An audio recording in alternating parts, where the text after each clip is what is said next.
Hey, everybody. This is Tracy Stuckrath with Thrive Meetings and Events and the Eating at a Meeting podcast. And this is the second live episode today because we're talking to women who are kicking butt in food and beverage and to help celebrate Women's History Month. We're here to celebrate Women's History Month and women that are making their own history currently with what they're doing in the food and beverage industry.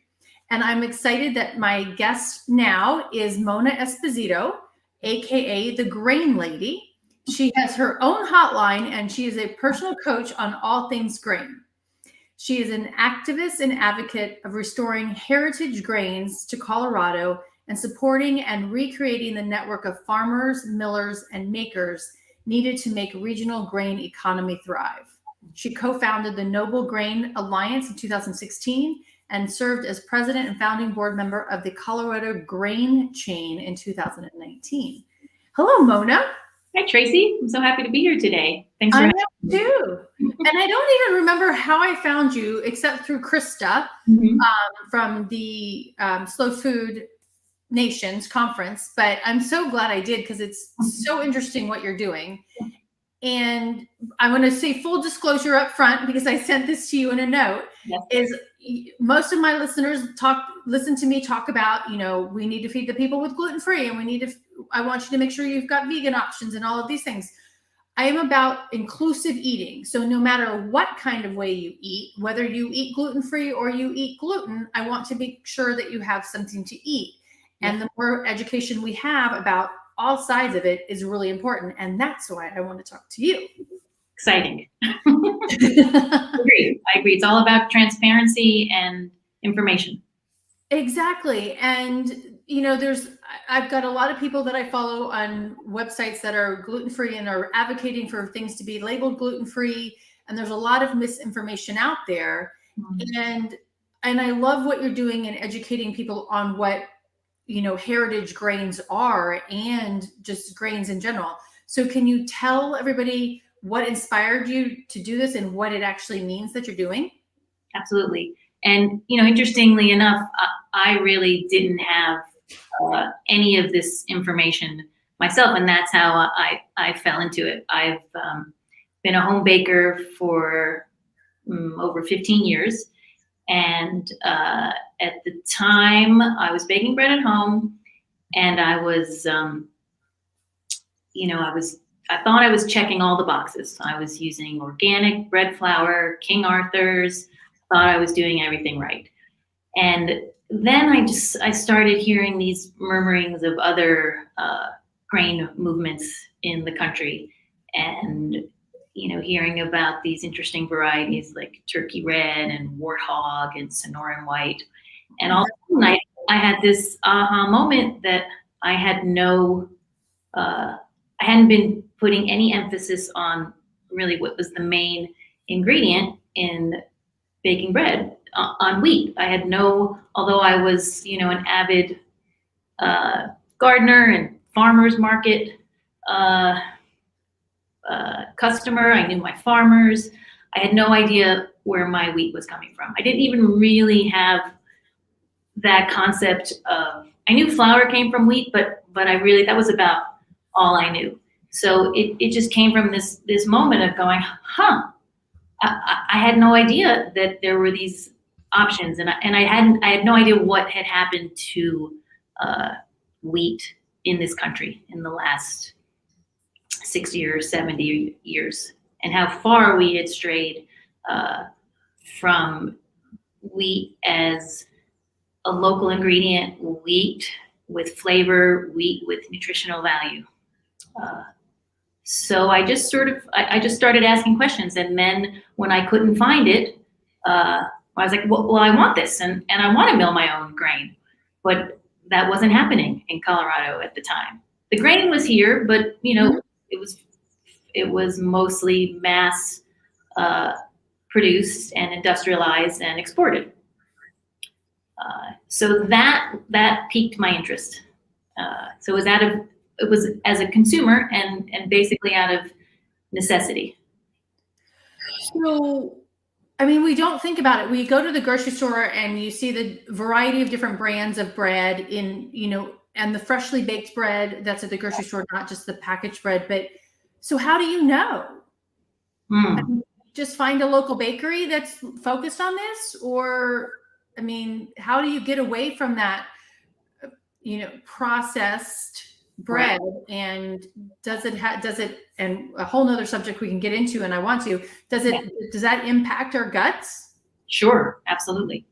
How do we know? That's a fabulous question, because it's actually fairly confusing. Great.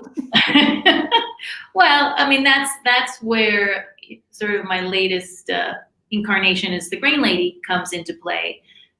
As a resource and a source for really navigating something that was really pretty commonplace in our diets, and as a local food source, that with the industrialization and the commoditization of wheat, really has strayed pretty far from that, so that most of us don't really understand where that particular food source comes from. But yes, definitely on the local level, talking to bakers. There are some really great books out there. Amy Halloran, The New Bread Basket, she wrote a fantastic book about what's going on in the local grain movement throughout the country. So really, it's just tapping into one or two of those sources, and then starting to educate yourself. But talking to your farmers, like you said about heirloom tomatoes. Years ago, we had no idea. Now we can rattle off, Cherokee Purple or all these different varieties of tomatoes.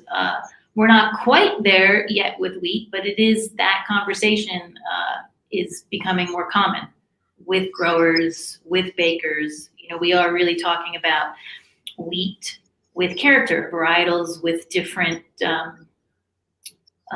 flavors, characteristics that really, much like we talk about wine and coffee, right, with this sense of terroir and this sense of being of a place and having certain characteristics from that place. So it's just a mind shift from something that really did not have, for many, many, many, many, many years, had a very strong identity, and then suddenly was, pretty much obliterated with a shelf-stable product, grown in monocrop situations, really devoid of flavor, devoid of nutrition.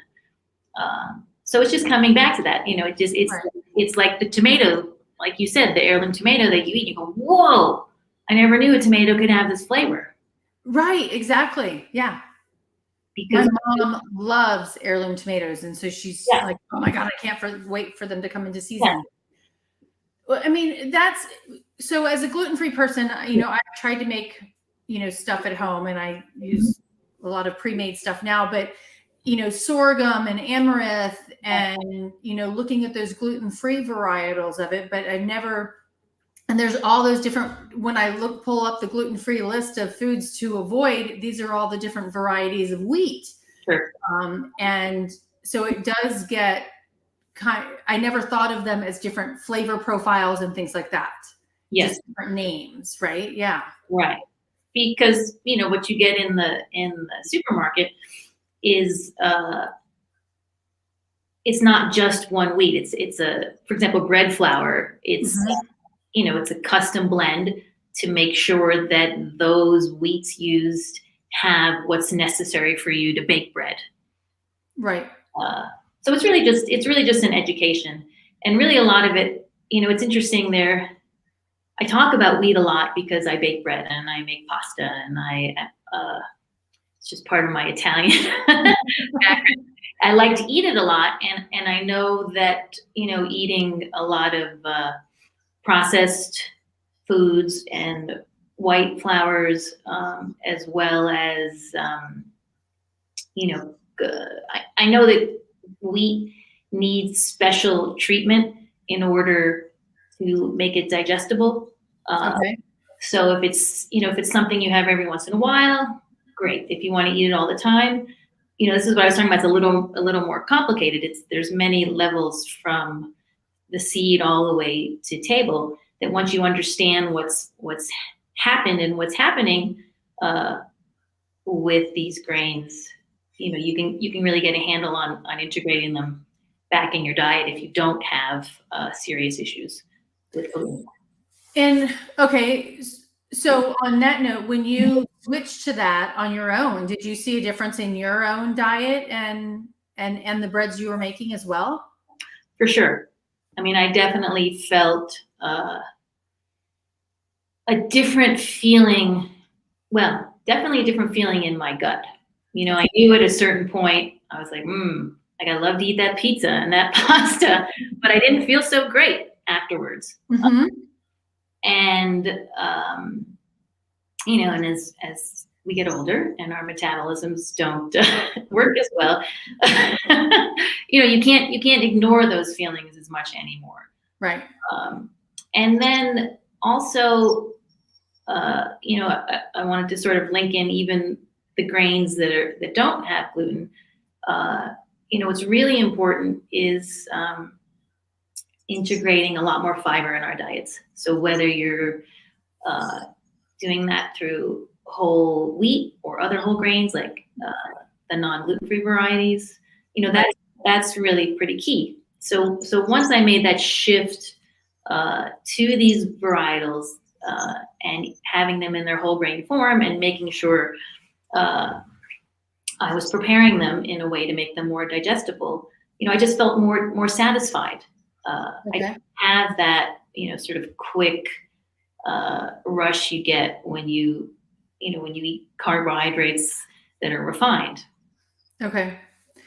Well, okay, so that's really interesting. So it does help. It balances other things out that you wouldn't necessarily think of. Yeah.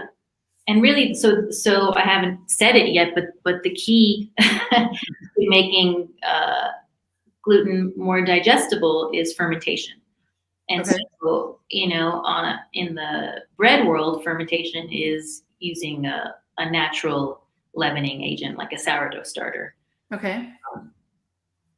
And that helps break down, without getting too technical, and I'm not super good at the science part of it, but it helps break down the proteins, because gluten is just a protein, that are in wheat that make it difficult for our guts to digest on their own. I mean, that's a fact. The stomach has a difficult time digesting gluten. And it's always been that way. And in the last 60, 70 years, with all these advances in processed foods, there's most breads are quick breads, and most products, don't take that long fermentation that helps break down the proteins to make it more digestible. So that's on the level of bread. It applies to legumes as well. Right. If you take a step and soak your legumes in something acidic, cook them, that helps break down these proteins that are difficult to digest. Well, that's good to know, because we all just pour out the can and Exactly. and eat them, or interesting. Okay. Oh my gosh, there's so much science behind food and we don't think about it, and we just are so used to just cooking it and eating it and then being done. And we're busy. We're busy, and there's a lot of information to process. Yeah. Right? Like, okay, so we want to know where our food comes from. And okay, so we want to make sure the packaging is sustainable, and we want to, have as little food waste as possible. And how's there possibly enough time in the day? Right. Right? Yeah. So that's another shift, a shift. I mean, I think the pandemic really highlighted this for a lot of folks, and gave people this opening into actually having the time to really cook with intention, really. Yeah. Yeah. I like that. Yeah. And I think Well, I know that the CSA sales have got skyrocketed, and so people are trying to get to know who their farmers are versus going to the grocery store. It's local. Yeah. It really has given us time to be able to do all of that because we're not spending 2 hours in a car commuting, Right. etc. Right. And it's really, shown a light on the gaps in our food system. Oh, right? big time. Yes. You couldn't get flour at the market. Or yeast. Or yeast, right? Because everyone was like, well, I'm going to bake it myself. So those communities that, already had this local grain system in play, we were really lucky. Right. Okay, so what does a local grain system look like? There's actually, quite a bit of infrastructure that needs to be in place, which was in place throughout the country prior to the commoditization of wheat, right? So every town had its own, maybe multiple mills. You had growers growing the wheat, and different varieties on a smaller scale. So you were connected to that particular food source. Right. So now it's much getting back to that place again after all these small farms had been, that had been bought up and Okay. outsource everything. Much like the meat industry, the farming, the live, what do you call it when you grow, when you raise animals? Husbandry? No. It's just not coming to me, but it'll come to me later. Okay. But so many of these smaller farms that were also raising animals, to butcher on a small scale, to find someone to take that small scale was a big problem. Right. Because everything was so large scale. Same with wheat, right? If you didn't have, 5,000, 10,000 pounds of grain, you couldn't take it to the local grain. Oh, wow. Okay. But that used to be done all on a much smaller scale. So it's really, part of it is, the grain chain starts with the grower, with the seed, but then getting it and that requires equipment, smaller scale equipment to harvest, and to thresh the grain. And then from that point to the consumer, the grain has to be cleaned. So these operations are now very large scale. So it's just harder to, there's all this small scale system that has to be put back into place that was at one point very accessible. We need millers again. Right. So it's everything. Well, and it's interesting because I posted an article today of a butcher in DC. Yeah. And he grew up on a not so nice side of DC and just opened a gourmet butcher shop in Georgetown. Nice. And he opened it 2 days before the pandemic shut everything down. Wow. But he has restructured and is thriving, but he's selling and he's self-taught. And I think that's kind of the same way with you, is you're self-taught about all these grains, and that's what's bringing back this heirloom heritage, quality food that we need to eat and understand. Right. Yeah. And go ahead. No, go ahead. I was going to say, we're so often in the States, we're so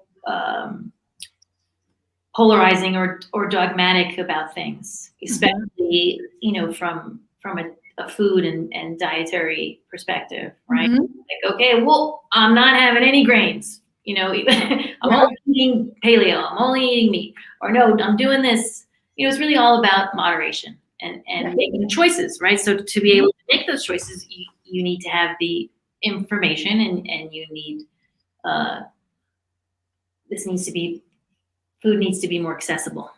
Yeah. And Michelle Payne, I was talking to her, and it is about the choice, being able to have the choice. Right. And you can think about that with food deserts and everything. I don't have a choice except to go to the local, right. So bodega.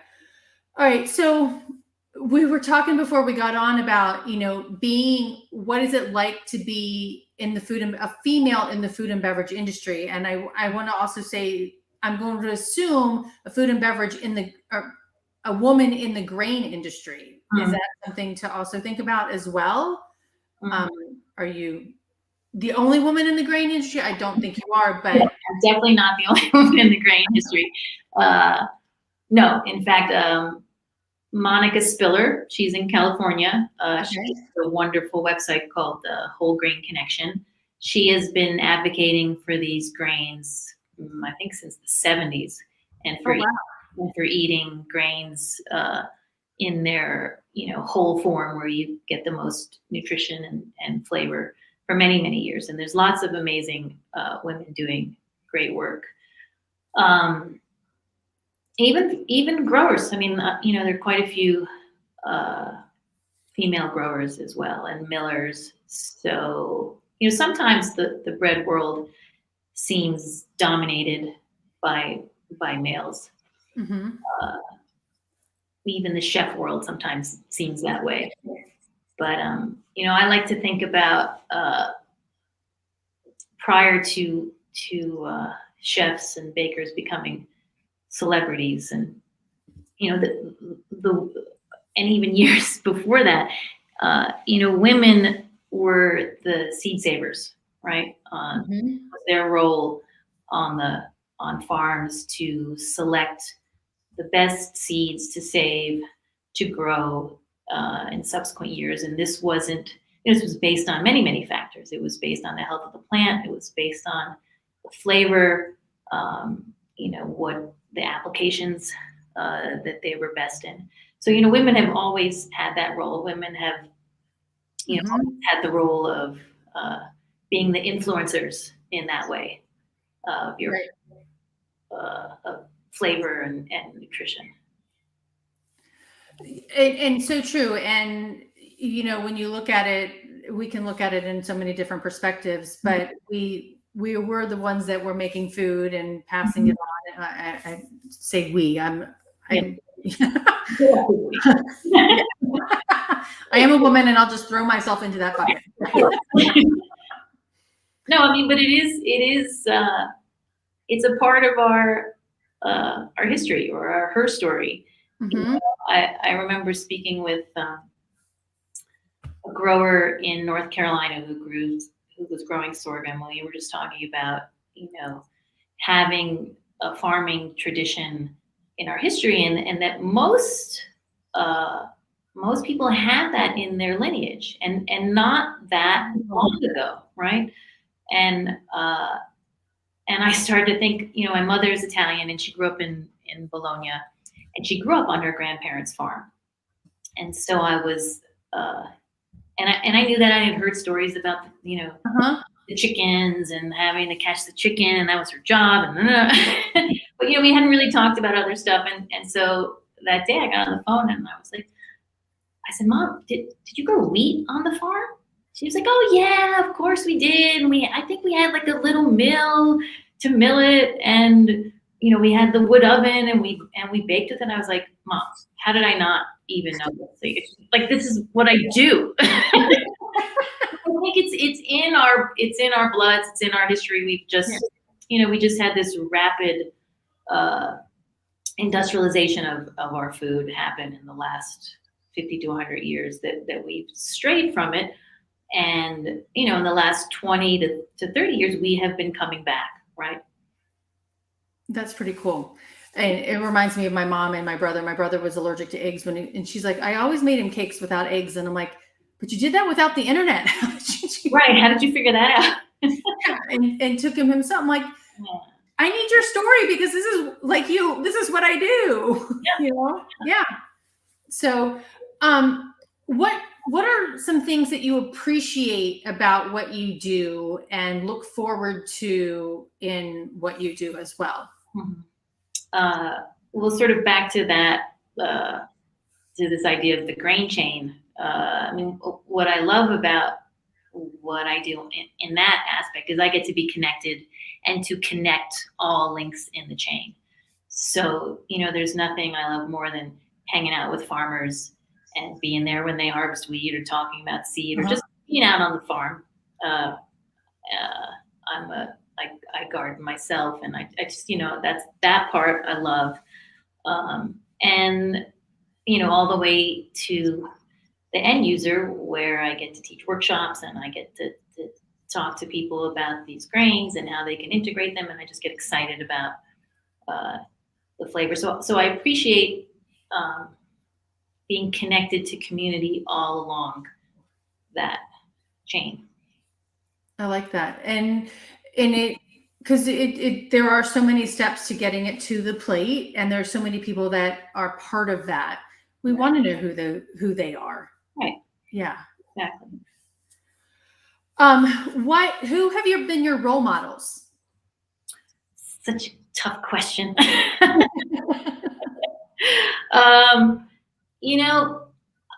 I think all the people that have mentored me, that have really taken the time to not just, to let me experience what they do and how they live their speak, right? I like that. How they, that are doing the things that give them joy, really. I just, all along the way in everything, because it's been a pretty circuitous route to where I am today, but all the pieces, of course, in one's life bring you to the place where you are today. Right.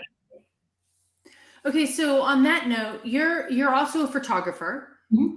And I think, you have to be using that medium as well while you're on the farm talking to all these people to document that, that verbal as well as that pictorial history of what they're doing. Yes, it's really it's a pretty perfect mesh of a lot of the things that I love to do. Food, photography. So yeah, I am less focused. No, that's not true. Everything, it's I think all these realms have creativity at their core, right? Mm-hmm. So whatever it is that one does, you can come at it from this source of creation and creativity. Baking bread is an art; it's an act of creation. Yeah. Making dinner for your family. It never ceases to inspire awe and wonder in me when the plant sprouts. Mm-hmm. And you're like, no way. That really just happened. All that was inside that seed. So, it's just about, I don't even remember now what the question was. It's okay. No. That's so true, because even when you're little and you plant it in class, and you have to watch it grow, it's quite amazing. Yeah. Year after year. And even the bread, I bake a couple of times a week. I have a small little CSB, CSB is a community supported bakery, but it's super tasty. It's a small group of folks that I bake bread for. And, every time the bread comes out, I'm just like, no way. Did I really just do that with 3 ingredients? Oh my gosh, that's so true. Yeah, that's so interesting. And are there so in your CSB, community supported bakery, are there other bakers that you're baking with? No, it's just something I do out of my home. Okay. But I'm connected to the bakers in the community, and everybody's really supportive. That's very cool. Yeah. What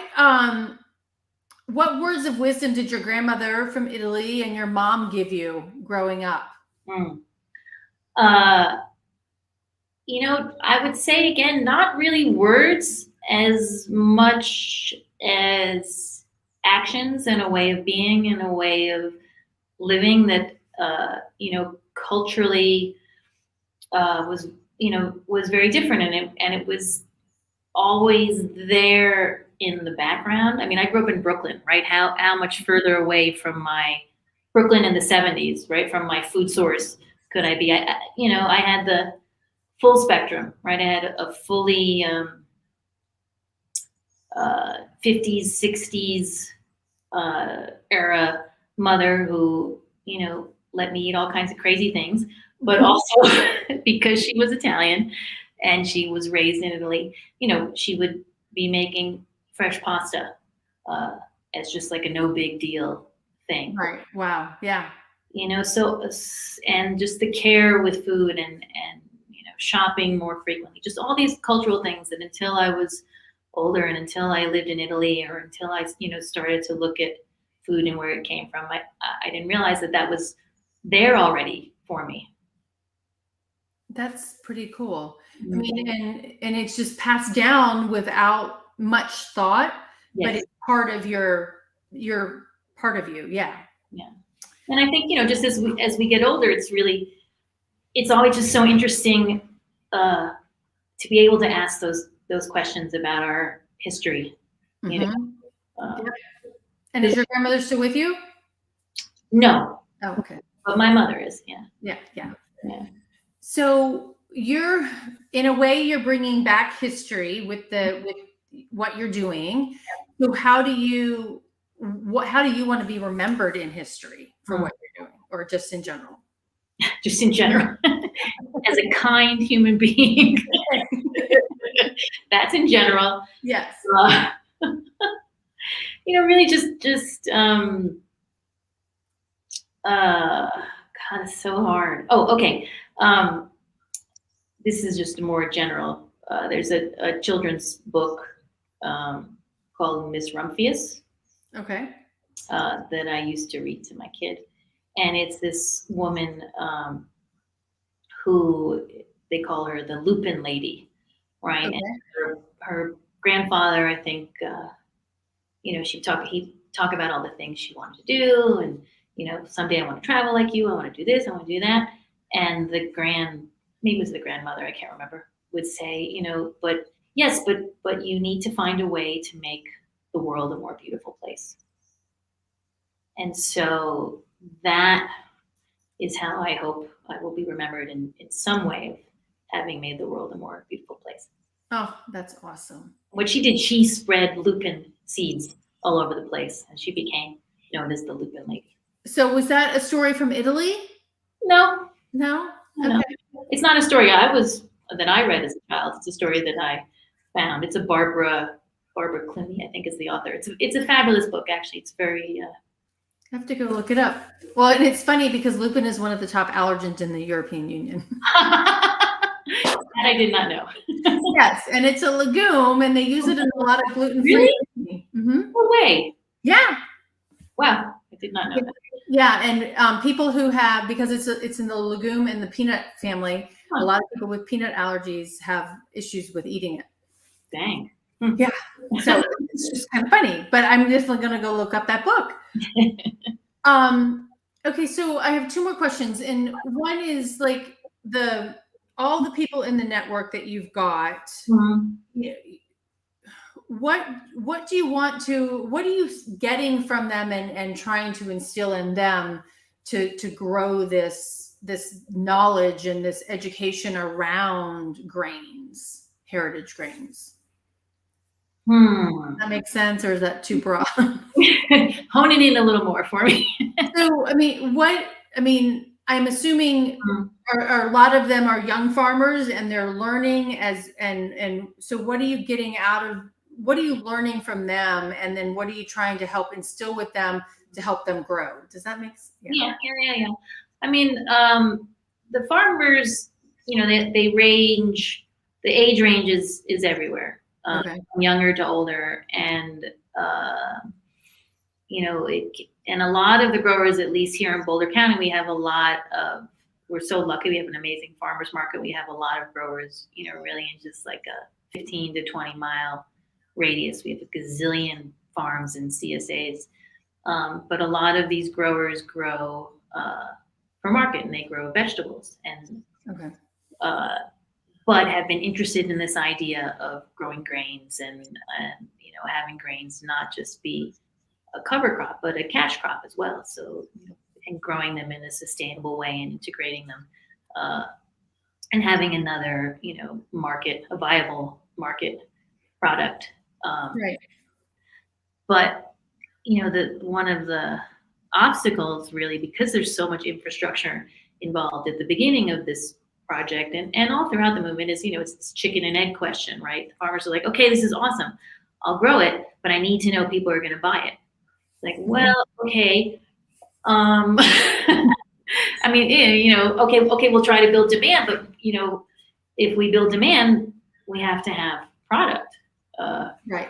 To fill that demand. So it's been this careful balance of really, taking smaller steps, really educating on both ends, and being an advocate for these grains, because we didn't even really talk about what has gone wrong with wheat in its current monoculture form, but it has really become not a sustainable plant, and very much a chemical-based heavy feeder that really takes a toll on the soil. So the shift has to be everywhere. It has to be, you can't just take one of these varieties like Turkey Red, one of these heritage varieties, and say, all right, I'm going to grow 10,000 acres of it and it's going to be a monocrop. No, I mean that you have to go back to growing that. That won't work because that's not sustainable, and then you won't have the nutrition and the flavor because it won't be grown in a way that's that lends itself to that. So it's just it's a shift. If you're already a grain grower, it's a shift in thinking about how to grow these. They just grow a little bit differently.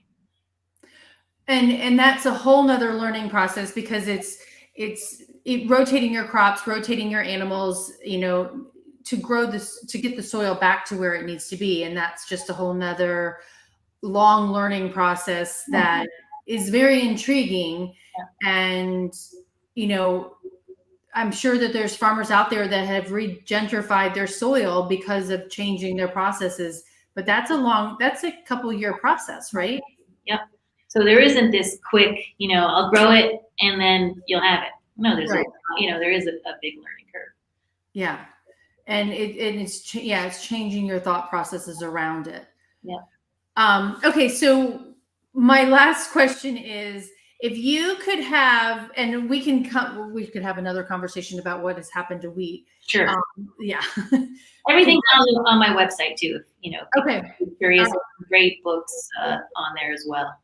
All right. So actually, let's put that in there right now. So it's the grain. I'm going to put it in the post. Thegrainlady.com. Yep. Grainlady.com. So that is now embedded as a text, as a message, and all of this stuff. Great. Okay. So if you could invite anyone over for bread that you've just freshly made, who would you invite to break bread with?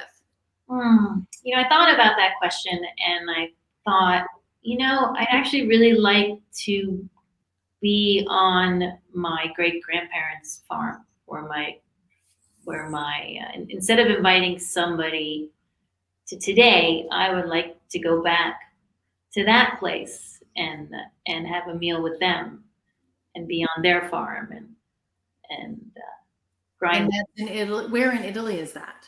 In Bologna. Okay. Outside Bologna.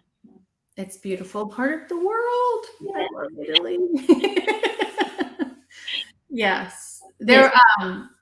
That sounds so delicious in both heart and table and what you're eating. And so you never met them, I gather.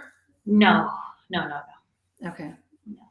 Yeah, that would be so much fun. And is that where your grandmother was living as well? Yeah. So my mother grew up in Bologna. Okay. And she grew up with her mother on her grandparents' farm. Oh, wow. Yeah. That's very beautiful.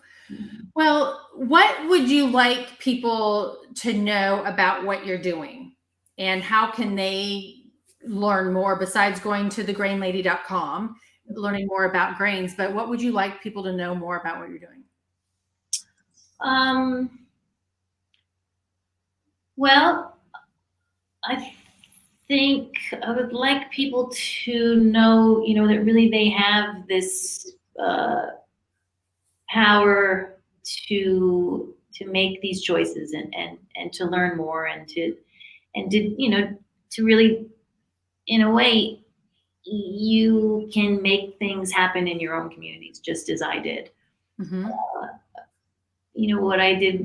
What we did with Noble Grain Alliance was to just start talking to farmers and start seeing who might be interested in seed and giving out seed and just starting on that level, talking to bakers, talking to restaurants and chefs and other platforms that could promote these grains.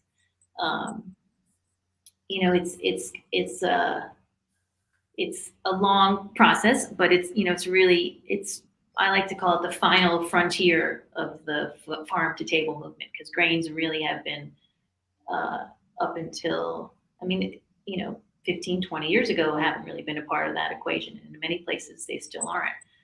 Yeah. So there's a lot of information out there, but it's the incredible flavor and the incredible nutrition you get from these grains. It's really exciting. It's exciting to be able to cook with these grains, and even it's really beautiful to see how they're grown. That's awesome. And I just posted a link to the Noble Grain Alliance on the text or on the comments below, so everybody can learn more about that. Yeah. But I think thank you for what you're doing, because it's really, and for all the people who have gut issues, it's something to look at. Yeah. Yeah. And I would also suggest the Colorado Grain Chain also. Okay. That's .com. Okay.